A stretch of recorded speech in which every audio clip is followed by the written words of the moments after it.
বিদেশ পালানোর ছক সুপ্রিম কোর্টে গিয়েও শেষ রক্ষা হলো না অভিষেক ব্যানার্জির। সুপ্রিম কোর্টে যেতে ঘাড় ধাক্কা অভিষেককে। অভিষেক ব্যানার্জির মামলায় বেনজির নির্দেশ সুপ্রিম কোর্টের।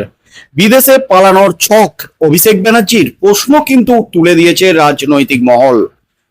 অভিষেক ব্যানার্জি ভোট পরবর্তী সময়ে একের পর এক মামলায় কার্যত বিপর্যস্ত। একের পর এক মামলা দায়ের হয়েছে অভিষেকের বিরুদ্ধে। 11 থেকে 12টা এফআইআর দায়ের হয়েছে। প্রতিনিয়ত প্রতিদিনই একের পর এক অভিযোগে এফআইআর দায়ের হয়েছে অভিষেকের বিরুদ্ধে।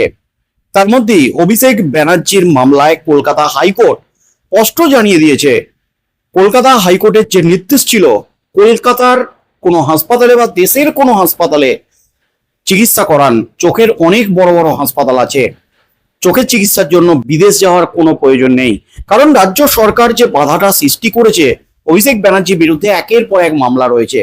শিক্ষক নিয়োগ দুর্নীতিকাণ্ডের মতো বড় মামলা রয়েছে। তাই এই মামলাগুলির কারণে অভিষেক ব্যানার্জির বিদেশ যাত্রা আটকাতে মরিয়া রাজ্য সরকার। তার মধ্যেই সুপ্রিম কোর্টের দ্বারস্থ হয়েছিলেন অভিষেক ব্যানার্জি, হাইকোর্টের দ্বারস্থ, হাইকোর্টে ধাক্কা খেয়ে।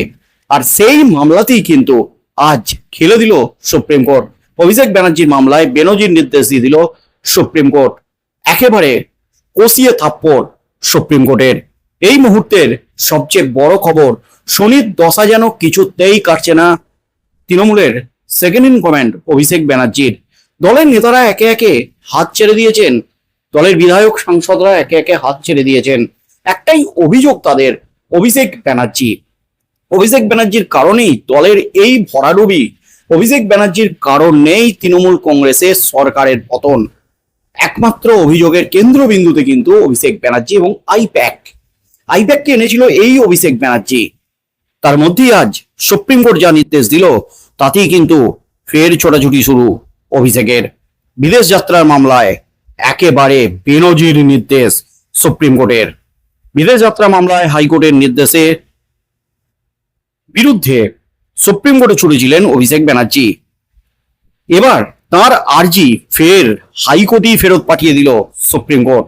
তবে মামলাটি যাতে দ্রুত শুনানির জন্য বিবেচনা করা হয়, সেই নির্দেশও দেওয়া হয়েছে হাইকোর্টকে। চোখের চিকিৎসা করানোর জন্য বিদেশে যেতে চান ডায়মন্ড হারবারের সাংসদ, তা নিয়ে আজ অভিষেকের আর্জি শীর্ষ আদালতে ওঠে।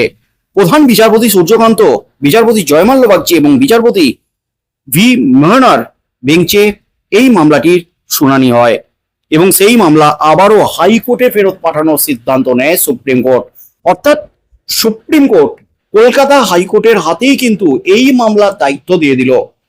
কলকাতা হাইকোর্টের আগে ধাক্কা খেয়েছেন অভিষেক ব্যানার্জি, হাইকোর্টে ধাক্কা খেয়েই সুপ্রিম কোর্টে জুড়েছিলেন, কিন্তু সুপ্রিম কোর্ট অভিষেক ব্যানার্জির কোনো আর্জি শুনল না, কার্যত ছুঁড়ে ফেলে দিল অভিষেক ব্যানার্জির মামলা। সুপ্রিম কোর্ট থেকে ঘাড় ধাক্কা অভিষেককে। কলকাতা হাইকোর্টে কিন্তু ফেরত এলো অভিষেক ব্যানার্জির এই মামলা।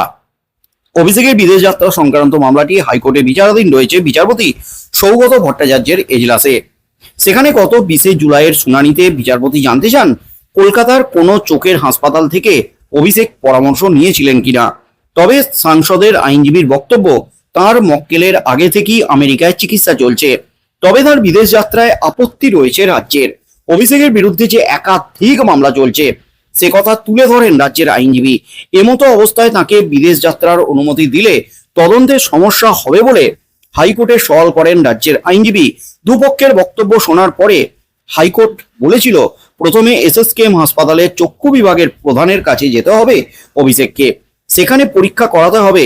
যদি বিশেষজ্ঞ চিকিৎসক মনে করেন এবং মত দেন যে এই রোগের চিকিৎসা কলকাতায় বা দেশের কোনো হাসপাতালে সম্ভব নয় এবং বিদেশে চিকিৎসা করানো ছাড়া কোনো উপায় নেই, তবে তার চিকিৎসা সংক্রান্ত মতামত হিসাবে গুরুত্ব পাবে। ওই দিনের শুনানির সময়ে বিচারপতি সৌগত ভট্টাচার্য এও জানান, আদালত বর্তমান পরিস্থিতির ভিত্তিতেই বিষয়টি বিবেচনা করবে।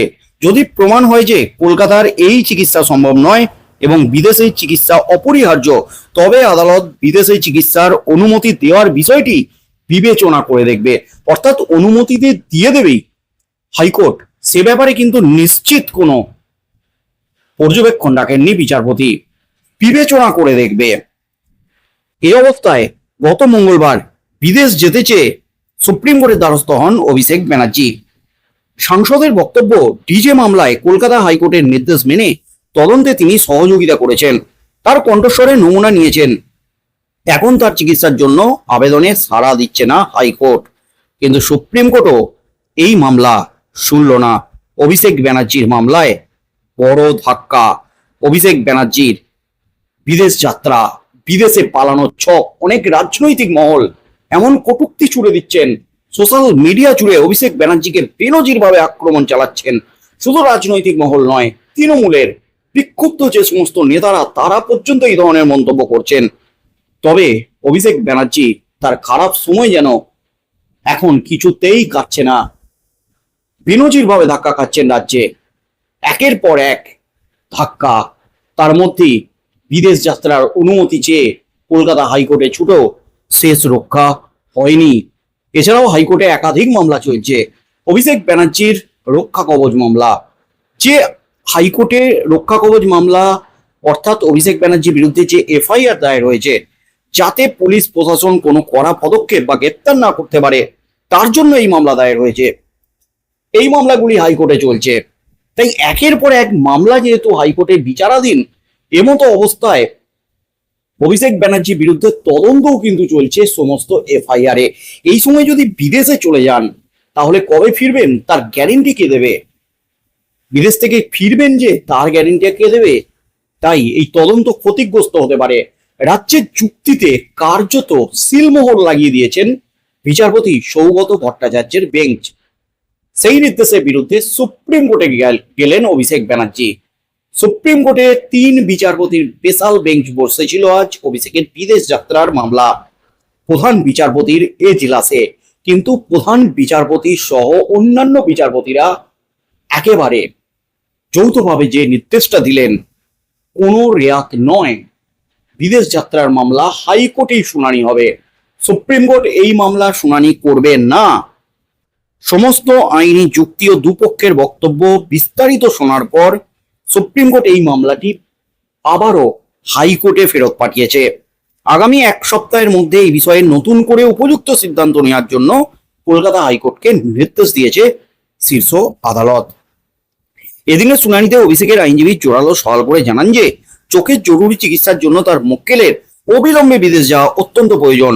আইনজীবী দাবি, এর আগেও আদালতের সুনির্দিষ্ট অনুমতি নিয়ে তিনি একাধিকবার চিকিৎসার উদ্দেশ্যে বিদেশে গিয়েছেন এবং সমস্ত আইনি শর্ত মেনে দেশে ফিরে এসেছেন। তাই চিকিৎসাগত জরুরি অবস্থার কথা বিবেচনা করে তাকে যেন এবারও বিদেশ যাত্রার অনুমতি দেওয়া হয়। অন্যদিকে এই আর্জির তীব্র বিরোধিতা করেন সলিসিটর জেনারেল তুষার মেহতা। তিনি আদালতের সামনে আপত্তি তুলে ধরে জানান, এই একই বিষয় নিয়ে ইতিপূর্বে কলকাতা হাইকোর্টে শুনানি হয়েছে এবং হাইকোর্ট তাকে ইতিমধ্যেই গ্রেপ্তারির বিরুদ্ধে রক্ষা কবচ প্রদান করেছে। এই পরিস্থিতিতে সুপ্রিম কোর্টে সরাসরি আবেদন করার পরিবর্তে সংশ্লিষ্ট পক্ষগুলির ফের হাইকোর্টের দ্বারস্থ হওয়াই উচিত ছিল বলে সওয়াল করেন তিনি। উভয় পক্ষের সওয়াল জবাব পর্ব এবং পুঙ্খানুপুঙ্খভাবে শোনার পর সুপ্রিম কোর্ট সাফ জানিয়ে দেয়, এই মামলার এখানে কোনো শোনা হবে না। পুরো এই মামলা সুপ্রিম কোর্ট থেকে খারিজ করে হাইকোর্টই পাঠানোর নির্দেশ দেন প্রধান বিচারপতির ডিভিশন বেঞ্চ। ফলে হাইকোর্টের উপরই কিন্তু দায়িত্ব রইল অভিষেক ব্যানার্জির বিদেশ যাত্রার অনুমতি মামলার, এবং আগামী 1 সপ্তাহের মধ্যেই কিন্তু এই মামলার ফয়সালা করতে হবে হাইকোর্টকে। ফলে রাজনৈতিক এবং আইনি মহলের নজর এখন সম্পূর্ণভাবে কলকাতা হাইকোর্টের পরবর্তী পদক্ষেপের দিকেই রয়েছে।